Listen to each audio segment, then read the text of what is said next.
Imaginez un instant que vous venez de perdre 243 millions de dollars en une seule journée. Un groupe de hackers a réussi à infiltrer vos comptes, à voler vos crypto-monnaies, et en quelques clics, toute votre fortune s'évapore. Aujourd'hui, je vais vous raconter l'histoire incroyable de cette arnaque crypto menée par un groupe de cybercriminels à peine sortis de l'adolescence. Grievous, Wiz et Box. Leur attaque était si bien orchestrée qu'elle semble tout droit sortie d'un film. Mais grâce à l'enquête acharnée de plusieurs experts, en particulier le réputé Zach XBT, certains d'entre eux ont fini par être arrêtés.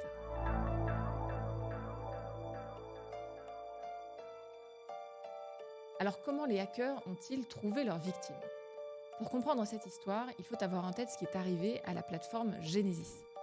Genesis était une grande société américaine spécialisée dans les prêts de crypto-monnaies. Après la tourmente traversée par le secteur crypto en 2022, Genesis a traversé d'énormes difficultés financières, au point de stopper ses activités en 2023.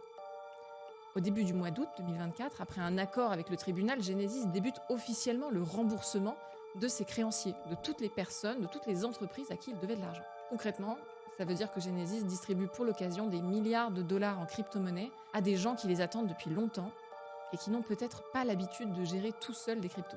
Alors comme vous l'imaginez, une actualité pareille n'a pas échappé à certains escrocs pour qui c'est une occasion en or de s'emparer d'une partie de cette somme.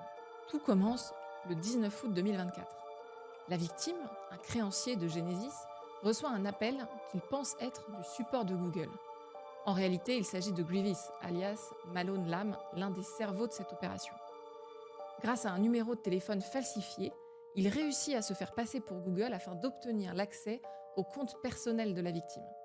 Alors vous allez me dire, on est quand même en 2024, il y a vraiment des gens qui se font avoir comme ça?